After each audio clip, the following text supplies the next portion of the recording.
네, 반갑습니다. 오늘 저는 빛의 열매가 되시오라는 제목으로 하나님께서 우리에게 주신 영적 인사이트를 전가하고자 합니다. 사랑하는 성도 여러분, 오늘은 성탄절 후 첫 번째 주일입니다. 성탄절 후 첫 번째 주일은 태양력으로 2024년이 닫히는 시간입니다. 닫히는 시간은 항상 아쉬움을 남깁니다. 닫히는 시간은 그 고통과 그 지나온 세월들이 너무나 큰 아픔을 남깁니다. 어떤 사람은 그 닫히는 2024를 바라보며 힘들어하기도 합니다. 그런 사람의 대부분은 2025를 바라보며 아직 오지 않은 시간에 대해서 두려워합니다. 그러나 어떤 사람은 닫히는 그 시간을 덮고 새롭게 출발하고자 결단하는 사람도 있습니다. 그런 사람의 2025는 아직 오지 않은 시간에 대한 소망과 기대로 충만해 있습니다. 2024를 보내는 마지막 주일, 이 썰물과 밀물이 교차되는 것 같은 지금 이 시간, 일출과 월출이 함께하는 듯한 지금 이 시간, 여러분은 어느 쪽을 바라보고 또 어떻게 나아가기를 원하고 계십니까? 어느 곳을 바라보고 어떻게 나아가냐에 따라서 각 사람들의 운명은 달라집니다. 어떤 인생은 앞으로만 나아가는 직선의 인생이 있습니다. 직선의 인생은 하나밖에 모르는 인생, 과거를 돌아보지 않는 인생, 나아가기만 하는 인생입니다. 직선은 오직 위치와 방향만이 있습니다. 이 차원에 불과한 거예요. 그저 자신의 위치에서 말만 앞서는 그런 사람들입니다. 무슨 일을 하는데 열매가 없어요. 직선은 면적이 없지 않습니까? 면적이 없다는 것은 그저 자존심만 강하고 실속이 없는 종이 호랑이 같은 그런 인생을 가리킵니다. 이 직선은 늘 모가 나서 부딪히며 뾰족해서 사람을 찌릅니다. 성질만 나빠져서 언제나 공격적이며 언제나 자기 합리하며 변명으로 일관하며 남을 비난합니다. 그저 자신만 알아서 자신의 것만 주장하고 남을 배려하지 않는 그런 인생입니다. 직선은 열심히 살았는데도 남는 것이 없는 인생, 후회와 원망이 있는 인생입니다. 그런 인생이 용산 어느 쪽에 가면 있지 않습니까? 한남동 가면은 그런 사람들이 몇 명 있습니다. 이런 사람들은 상처만 주는 사람입니다. 자신이 다 모든 걸 챙기고 자신만 알고 자신의 중심으로 자기 합리화를 시키는 그런 사람들입니다. 위험한 사람입니다. 시편 기자는 그들이 칼같이 자기 혀를 연마하며 화살같이 독한 말로 겨누고 숨은 곳에서 온전한 자를 쏘며 갑자기 쏘고 두려워하지 않는다고 시편 64편 3절로 4절에 기록하며 직선의 인생을 사는 사람들이 사람들을 비난하고 모해하고 공격하고도 두려워하지 않는다고 전가했습니다. 시편 기자는 그들은 악한 목적으로 서로 격려하며 남몰래 올무놓기를 함께 의논하고 하는 말이 누가 우리를 보리오라며 시편 64편 5절에 기록하며 악인이 도당을 만들어서 서로 격려하고 엉뚱한 사람을 잡기 위하여 올무를 놓는다고 전가했습니다. 이것이 바로 악의 본색이며 악의 행태입니다. 악의 본색과 악의 행태를 가진 사람은 그저 악입니다. 악인인 거예요. 그러나 어떤 인생은 부드러운 원의 인생이 있습니다. 원은 시작점과 끝점이 일치합니다. 초심을 잃지 않고 늘 한결같은 사람입니다. 원은 열심히 갔는데도 처음으로 돌아옵니다. 이것은 많은 것을 가지고 많은 것을 이루어도 나누는 사람입니다. 원은 울타리가 있습니다. 울타리가 있다는 것은 원이 크든 작든 안정적이라는 사실입니다. 원은 모난 곳이 없습니다. 모나지 않는 인생, 부드러운 인생, 부딪히지 않는 인생입니다. 사랑하는 성도 여러분, 여러분은 2024년 어떤 인생을 살았는지요? 직선의 인생은 피곤한 인생, 공고한 인생, 쓸모없는 인생입니다. 원의 인생은 안정적인 인생, 평안한 인생, 열매 있는 인생입니다. 중요한 것은 직선만 있어도 불편하며 원만 있어도 불편하다는 사실입니다. 직선과 원이 함께할 때 위치와 방향과 면적이 충만한 오징어 게임과 같은 귀한 역사가 일어납니다. 지난 12월 26일 오징어 게임 2가 다시 나왔습니다. 원과 비슷하지만 그곳에 직선의 인생과 원의 인생이 적절하게 적나라하게 나타내고 있습니다. 직선의 인생을 사는 사람은 자기밖에 모르며 자기 목적을 위해 달려가는 그런 인생. 또 원과 같은 인생으로 자기가 가진 것을 나누고자 하는 그 원과 같은 인생들이 그 오징어 게임에 잘 나타나 있지 않습니까? 사랑하는 성도 여러분, 인생은 누구에게나 고난이 있고 누구에게나 이길 때가 있습니다. 그러나 고난이 있다고 해서 다 끝나는 것이 아니고 이겼다고 이긴 것이 아닙니다. 이겼다고 이긴 것이 아니고 졌다고 진 것이 아닌 것이 인생입니다.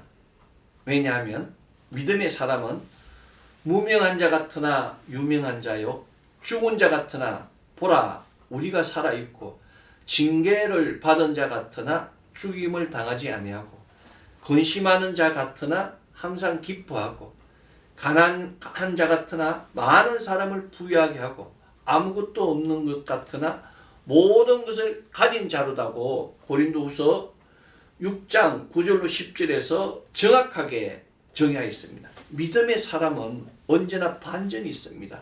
끝나는 것 같은데 새로운 시작이 되고 고난을 받는 것 같은데 축복이 시작이 되고 졌는 것 같은데 승리의 시작이 되는 것이 바로 믿음의 사람, 믿음의 사람의 드라마인 것입니다.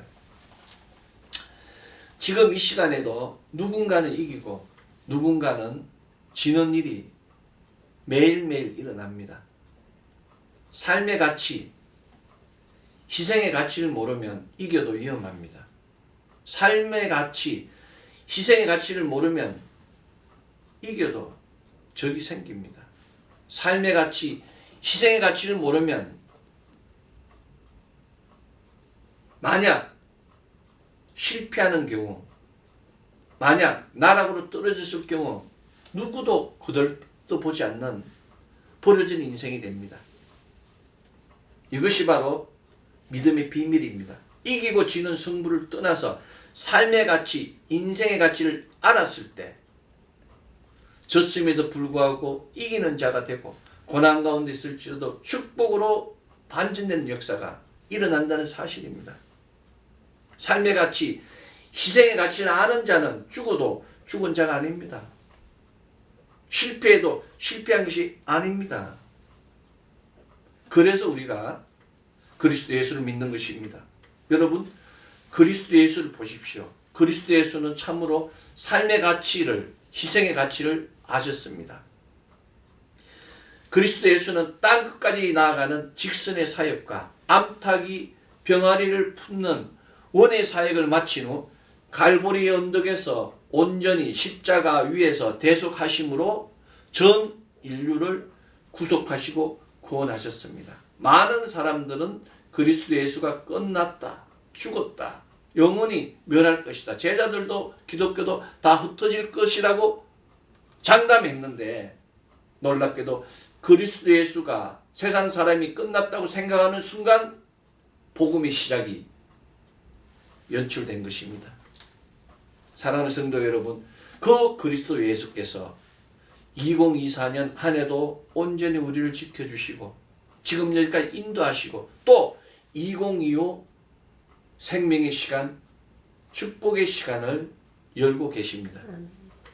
어떤 사람은 돈을 원했는데 돈을 벌기 위해서 너무 고생해서 건강이 망가져서 오늘 죽을지 내일 죽을지 모를 정도로 골골합니다. 돈이 무슨 소용이 있겠습니까? 그 사람은 삶의 가치를 모르고 앞만 보고 산 인생입니다. 여러분 인생을 되돌아보십시오. 무엇이 보이십니까? 직선이 보이십니까? 아니면 원이 보이십니까?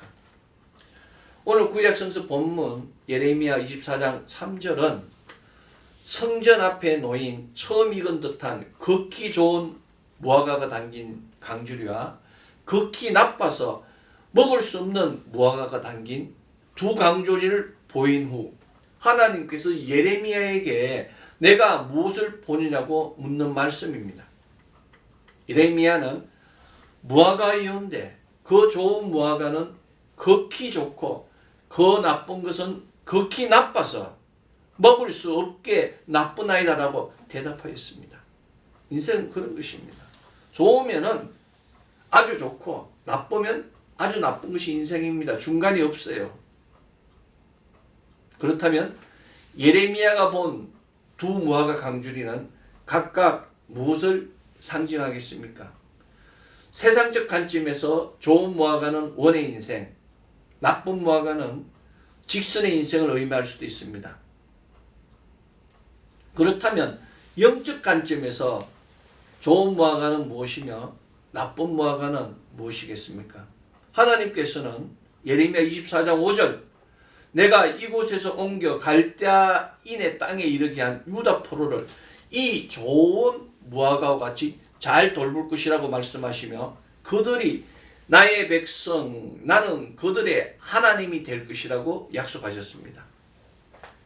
좋은 무화과는 하나님의 징계를 순수히 받아들이는 순종의 사람들입니다. 좋은 무화과가 무슨 돈을 많이 주고 건강을 많이 지키는 것이 아니라 포로로 달려갔을 때 그 고난의 땅에서 하나님 지켜주는 거예요. 그 고난을 불평하지 않고 구속사로 받아들이는 백성이 좋은 무화과라고 성경은 증거하고 있습니다. 그러나 하나님께서는 예레미야 24장 8절 내가 유다 왕 시드기야와 그 고관들과 예루살렘에 남은 자로서 이 땅에 남아있는 자와 애굽 땅에 사는 자들을 나빠서 먹을 수 없는 이 나쁜 무화과와 같이 버리리라라고 말씀하시며 그들이 장차 흩어져서 환난과 수치와 조롱과 저주를 밟게 될 것이며 결국에는 칼과 기근과 질병으로 끝장을 낼 것이라고 선포했습니다. 왜냐하면 나쁜 무화과는 하나님이 준 고난을 거부한 겁니다. 잡혀가야 되는 거예요. 포로지로. 그런데 잡혀가지 않고 불순종하고 자기 생각으로 옳은 대로 애굽으로 내려갔기 때문에 하나님께서 그들을 나쁜 무화과라고 이제 장차 끝나게 될 것이라고 이야기한 것입니다. 사람의 눈으로 볼 때 당장 보면 포로로 잡혀가는 게 얼마나 위험한 겁니까? 애굽으로 가서 자유롭게 살면 얼마나 좋겠어요. 그런데 그것이 아니라는 것이 예레미야 24장의 메시지입니다. 우리는 하나님 말씀대로 순종하기보다는 자신의 능력에 따라 행하다가 실패하면 하나님께로 돌아오는 나쁜 무화과 경향이 너무 많습니다. 하나님께서는 바로 이러한 것들을 심판하십니다. 우리의 판단 기준대로 생각하면 먼 곳 바벨론까지 포로로 잡혀가는 것보다 애굽 나라의 피신해 있는 것이 훨씬 유익하다고 생각할 수도 있습니다. 자신의 믿음이 좋다고 자랑하는 사람 중에서 자신의 판단 기준에 따라서 생각한 후 자신의 입맛에 맞지 않으면 불순종하는 사람들이 있습니다. 자신의 소견에 따라서 행동하는 사람들이 있습니다.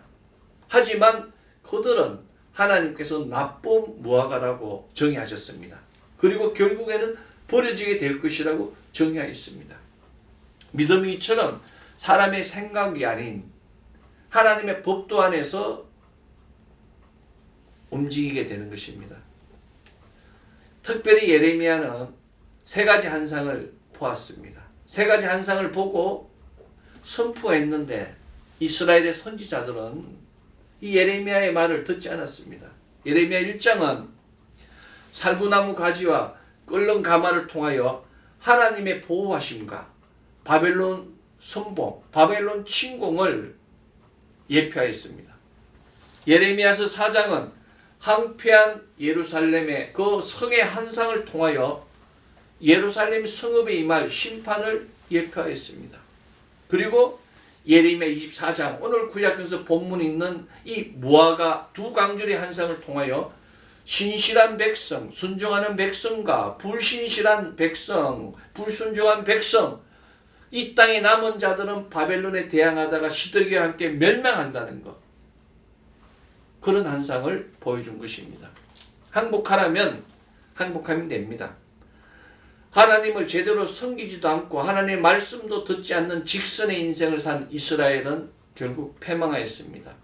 하나님이 결코 우리를 망하게 하지 않는다고 고집을 피우는 것은 바른 신앙이 아닙니다. 하나님의 징계를 순순히 받아들여서 복을 받은 다윗과 비교할 때 다윗의 인생은 원의 인생입니다.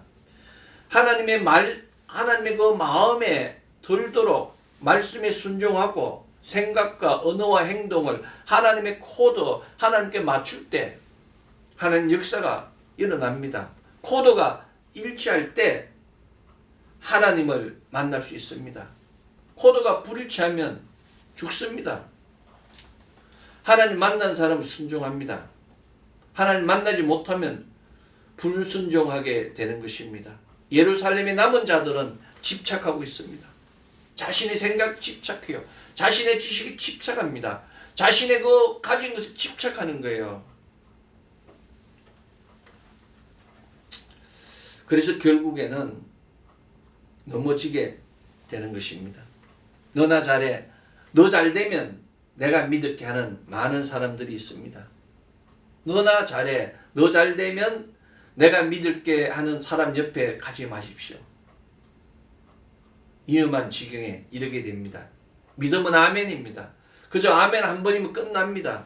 아멘으로 하나님 말씀에 순종하고 말씀대로 살면 되는 겁니다. 실수는 바로잡을 수 있어도 집착은 바로잡지 못합니다. 마음속에 집착을 버리십시오. 돈에 대한 집착, 사람에 대한 집착, 명예에 대한 집착 다 버리십시오. 예루살렘에 남은 자들은 집착하였습니다. 그들은 집착하지 않으면 잠을 잘 수가 없었습니다. 집착은 악을 부릅니다.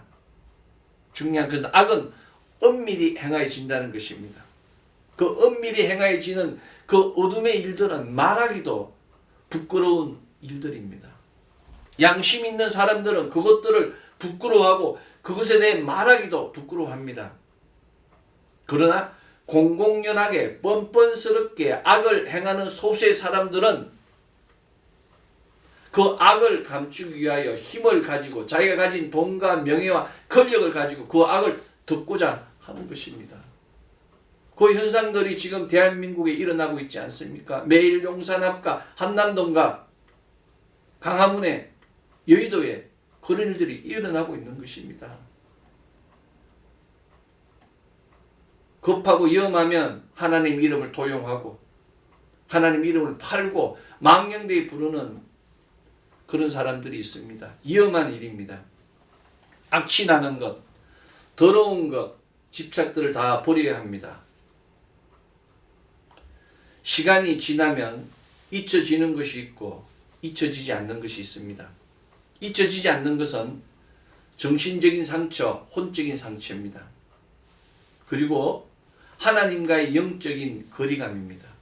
어떤 것은 오래 갑니다. 오래된 것을 정리해야 됩니다. 이것이 바로 신앙의 단계입니다. 매일매일 날마다 새로워져야 합니다. 매일매일 정리하는 법을 배워야 됩니다. 아침에 일어나서 기도하고 잠자기 전에 기도하며 매일매일 시작과 끝을 온전히 정리할 수 있을 때 하나님과 동행할 수 있습니다.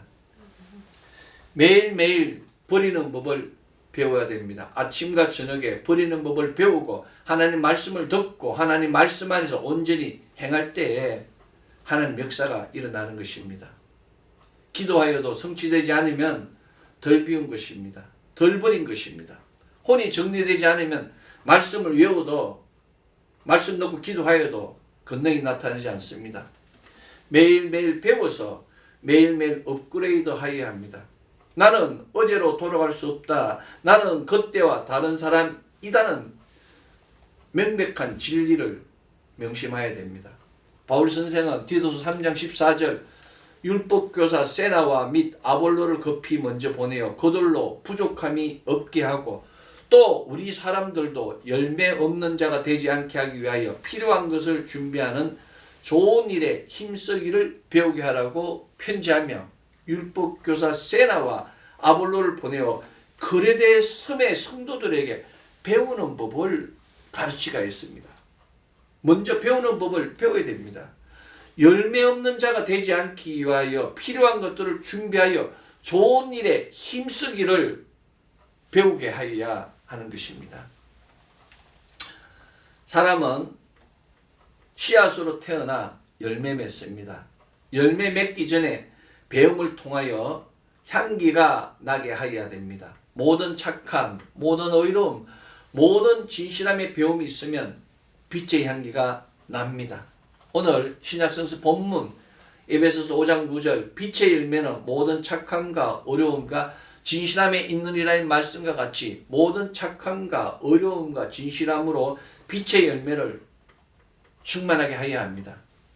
빛의 열매는 다른 것이 아닙니다. 세상의 빛 되시는 그리스도 예수께서 남기고 가신 그 말씀이 바로 빛의 열매입니다. 그 말씀을 먹으면 우리도 빛의 열매가 되는 것입니다. 우리가 전에는 세상 사람들처럼 어둠이었습니다. 어둠의 열매는 무지하고 불경건하고 부도덕하고 악하고 거짓된 삶을 뜻합니다. 그러나 우리는 지금 주 안에서 빛이 되었습니다. 우리는 하나님을 알고 그를 섬기며 그의 뜻대로 살기를 원하는 자들이 되었습니다. 그러므로 우리는 빛의 자녀들처럼 경건하고 정직하고 선하고 진실하게 살아야 합니다. 그런데 무슨 문제가 있습니까? 빛의 열매로 해결받아야 됩니다. 빛의 열매로 응답받아야 됩니다. 선포하십시오. 모든 더러운 것은 떠나갈지어라. 모든 악한 것은 떠나갈지어라. 모든 어둠은 물러날지어라 라고 입술로 선포하고 우리 안에 있는 모든 착함과 어려움과 진실함으로 빛의 열매의 향기로 충만한 그리스도의 향기로 충만한 그리스도의 흔적으로 충만한 사람이 되어야 됩니다. 그럴 때 하나님 놀라운 풀리고 열리고 해결되는 역사가 일어나는 것입니다. 나의 발을 걸고 있는 악한 사단 마귀 귀신들의 그 악한 역사들이 다 떠나가게 되는 것입니다. 우리 모두는 정금 같은 사람입니다. 우리는 그리스도 예수 그 놀라운 갈보리 대속과 구속을 통하여 구원받은 성도가 되었습니다. 따라서 우리는 세상에 빛 되시는 그리스도 예수를 따라서 그리스도 예수의 빛의 열매가 된 것입니다. 빛의 열매는 좋은 무화과가 충만한 그 좋은 무화과 강주에 담긴 인생입니다. 우리 삶의 열매는 오직 좋은 무화과임을 믿으십시오. 남에게 아무 증거 안 보여도 눈에 보이지 않아도 남에게 보여줄 증거를 남에게 보이는 것을 남이 누가 나를 무엇이라고 이야기하는 것을 두려워하지 마십시오. 우리는 하나님이 함께 하십니다. 눈에 아무 증거 안 보여도 귀에 아무 소리 안 들려도 손에 잡히는 거 없어도 아멘으로 화답하고 나아가면 모든 축복이 성취됩니다. 어떠한 환난과 고난이 올지라도 소망과 기다림으로 인내하며 믿음을 포기하지 않으면 하나님 역사가 일어납니다. 그리스도 예수께서 우리에게 파라클레토스 성령 하나님을 보내시어 하늘과 세상을 연결하는 하나님 나라를 지키는 하나님 나라를 확장하는 죄의 용사로 세우셨습니다. 이 죄악의 시대에 둘째 사망을 향하여 달려가는 양들을 위한 주의 용사가 바로 우리입니다. 그런데 무엇이 문제입니까? 우리는 이 혼돈의 시대를 이끌어가는 왕같은 제사장이며 하나님의 군사, 어노인팅 리더로 세움받은 주의 용사가 되었습니다. 그런데 무엇이 문제입니까? 생명의 먹거리, 구원의 먹거리, 우리 강주리 안에 충만한 겁니다. 이것을 우리가 세운 그 영적 공간, 영적 시간, 영적 통로를 통하여 많은 사람들에게 부어주는, 나누어주는 믿음의 사람이 돼야 됩니다. 사랑하는 성도 여러분, 여러 가지 시험이나 환난이나 고난이 올지라도 흔들리거나 포기하지 마십시오. 나는 못한다, 나는 안 된다, 나는 할 수 없다, 낭망하며 포기하며 단정하면 안 됩니다. 나는 할 수 있다, 하면 된다는 놀라운 믿음으로 나아가면 하나님 놀라운 상급이 넘치게 될 것입니다. 지금 이 시간에도 하나님의 기름 부음은 계속되고 있습니다. 믿는 자에게 약속하고 선포하신 그리스도 예수의 놀라운 은혜가 지금 이 시간에도 그리스도 예수를 영접한 모든 사람들에게 부어지고 있습니다. 바라보고 믿고 입술로 없는 것을 있는 것 같이 시인하고 선포하면 하나님 역사가 일어납니다. 바라보고 믿고 입술로 없는 것을 있는 것 같이 시인하고 선포하면 새로운 역사가 우리 삶 가운데, 우리 걸음 가운데 차고 넘치게 되는 것입니다. 왜냐하면 하나님은 입술의 열매를 창조하시는 자이시기 때문입니다. 아멘. 오직 예수, 오직 육, 오직 성령, 오직 말씀이라는 믿음의 기둥으로 나아가면 하나님 역사가 넘치게 되는 것입니다. 사랑하는 성도 여러분, 성령의 인도하심을 받으십시오. 은혜를 은혜답게 하는 것은 오직 그리스도 예수께서 약속하신 성령님을 마음에 모시는 겁니다. 한인 모의 성령님 환영합니다. 성령님 인정합니다. 성령님 모십니다. 성령님 의지합니다는 고백을 통하여 성령님과의 견고한 동행, 생명의 역사를 충만하게 하여야 합니다. 2024를 보내는 마지막 주일, 우리는 모든 것을 멈추고 우리의 영적 삶을 투시해야 됩니다. 2024를 보내는 마지막 주일, 우리 모두는 진실로 하나님께서 세우시고 택하신 주의 용사로서 정인의 삶을 살았는지를 점검하고 새로운 각오를 다짐할 수 있어야 합니다. 2024를 보내는 마지막 주일, 바로 지금 이 시간에 우리 안에 있는 상처들, 그 상처로 인한 비밀들, 그 어둠의 트라우마를 다 지우고 2025 우리에게 주어지는 그 비밀의 문이 열리고 비밀의 경륜을 통하여 생명과 구원의 축복이 넘치는 우리 모두 되기를 소망합니다. 2025 성탄절 후 첫 번째 주일, 우리 모두가 빛의 열매가 되어 아름다운 소식을 전하며 복음의 선포를 통하여 하나님의 구속사를 성취하며 우리를 들어 사용하시는 하나님을 찬양하며 하나님의 영광을 나타내는 놀라운 역사가 가정, 자녀, 기업 위에 차고 넘치기를 소망합니다. 기도하겠습니다. 사랑과 은혜와 자비와 풍성하신 아버지 하나님 감사합니다. 2025 성탄절로 첫 번째 주일을 축복하여 주시고 또 하나님 생명의 시간으로 인도하여 주심에 감사드립니다. 우리 안에 있는 많은 어둠의 일들, 트라우마들 다 내려놓게 하여 주시고 2025에는 생명이 충만한, 축복이 충만한, 위로가 충만한, 안식이 충만한 생명의 시간이 되게 하여 주시옵소서. 우리